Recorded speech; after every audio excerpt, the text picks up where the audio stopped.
UP में एक घटना घटती है जिसमें एसीपी मोहसिन खान एक 26 वर्षीय लड़की का बलात्कार कर देते हैं।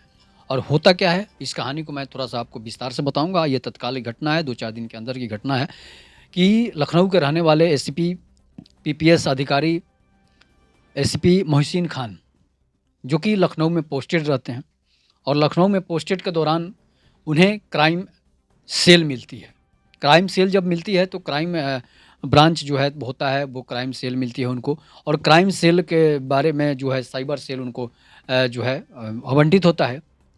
इसके बाद क्या होता है कि वो पीएचडी करने के लिए आईआईटी कानपुर में जो है उनका पोस्टिंग जो है कानपुर में पोस्टिंग था। कानपुर लखनऊ के रहने वाले हैं और जब कानपुर में उनकी पोस्टिंग होती है तो आईआईटी कानपुर में जो है वो साइबर सेल से संबंधित साइबर क्राइम से संबंधित जानकारी के लिए वो आईआईटी कानपुर में जो है पीएचडी करने के लिए उनका एडमिशन होता है। एडमिशन होने के बाद उसी दौरान वो 2-4 दिन जब क्लास जाते हैं, क्लास जाने के बाद उनकी छवि जो थी तो वो तो ये पहले से ही एसीपी थे, तो उनकी जो है एक 26 वर्षीय लड़की से उनकी दोस्ती हो जाती है। दोस्ती होने के बाद होता क्या है कि दोनों में नज़दीकियाँ बढ़ने लगती है। जब लड़की पूछती है इनसे कि भाई आप शादीशुदा हैं या फिर आप बिना शादी के हैं? तो ये बताते हैं, मोहसिन खान बताता है कि जो है अब हमारी अभी शादी नहीं हुई है। इसके बाद दोनों में नज़दीकियाँ, प्रेम संबंध बढ़ जाता है। धीरे-धीरे एक-दूसरे के लोग दोनों नज़दीक आ जाते हैं और आईआईटी कैंपस में ही उनके साथ पहली बार जो है उस लड़की के साथ ये संबंध बना लेते हैं। उसके बाद क्या होता है कि अब तो प्रेम बढ़ना ही है, संबंध भी बन गया। इसके बाद जो है ये जो होटल से लेकर कानपुर की हर बड़े-बड़े जो है कैंपसों में, हर बड़े-बड़े होटलों में जो है और रेस्टोरेंटों में इन्होंने अपने उनके साथ संबंध बनाए, खाने खाए और इसके बाद जो है धीरे-धीरे जो है लड़की की सहेली जो थी वो उनको जब उनको पता चलता है, उनके फ़ेसबुक आईडी को खंगालती है तो वो बताती है कि ये लड़का जो है ये शादीशुदा है, एसपी के पद पर तैनात है, पीपीएस अधिकारी है और ये जो है शादीशुदा पहले से है। तो जो लड़की थी पीड़िता जो थी उसके दिमाग खटकती है कि भाई ऐसा कैसे हो सकता है? ये तो हमसे यही बताया था। तो उससे जब जानकारी ली जाती है तो एसपी मोहसिन खान कहता है कि हमारी शादी जो है हमारे परिवार के दबाव में हमारी शादी करा दी गई है। लेकिन अब उससे जो है हमारी तलाक की बातें चल रही है और बहुत जल्द ही 2-4-10 दिन में तलाक भी हो जाएगा। उसके बाद वो लड़की उसकी बातों को मान लेती है।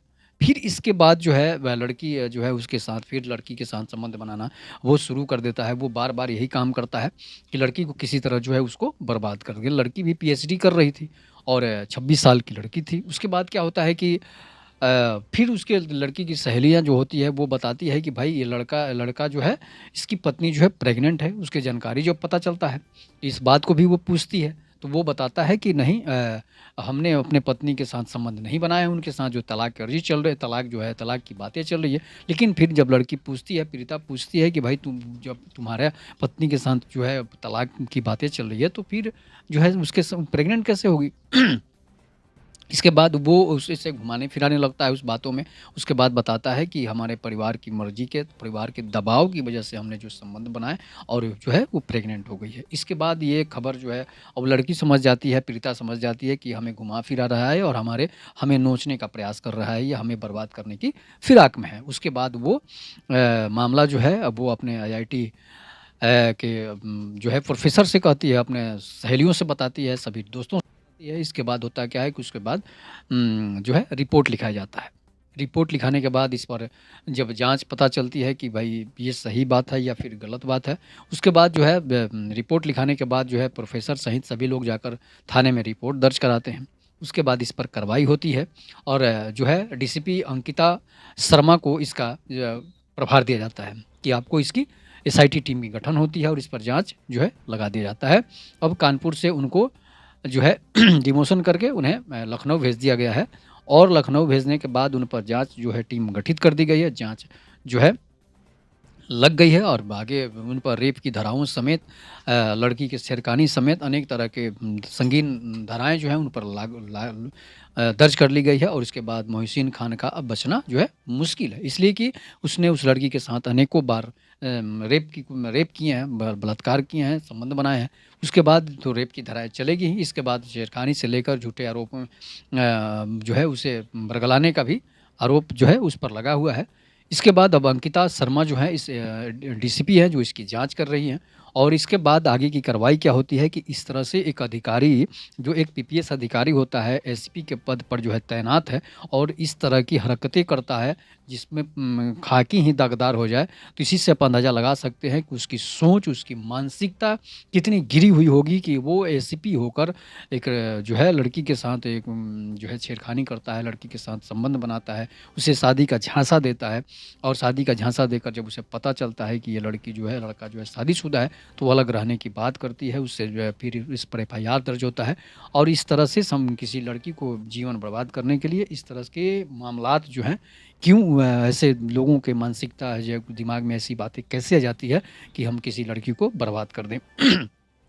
चूँकि लड़की जो है वो हिंदू समुदाय से है और जो एसीपी जो है वो मुस्लिम समुदाय से है, इसलिए इनकी मानसिकता जो है वो आज भी जिहादी वाली है। इनकी मानसिकता को बदलनी होगी तभी जाकर समाज बदलेगा, देश बदलेगा, नहीं तो इस तरह से हज़ारों बर्बाद होती रहेंगी और लड़कियों से भी आग्रह है कि इस तरह के लोगों से दूर रहें, जो अपने नाम को बदलकर, अपने नाम की आईडी बदलकर इस तरह के लड़कियों को फँसाते हैं, उनको जाल में फँसाते हैं और उनको बर्बाद करने का काम करते हैं। तो सबसे पहले आपको अवेयर होने की ज़रूरत है, आपको अवेयरनेस जब तक आप में नहीं आएगी, तब तक आप इसी तरह बर्बाद होते रहिएगा, फिर आपको कोई बचाने वाला नहीं है। तो इस पर आप अपनी प्रतिक्रिया ज़रूर दीजिएगा। तब तक के नमस्कार, जय हिंद, जय भारत, जय श्री राम।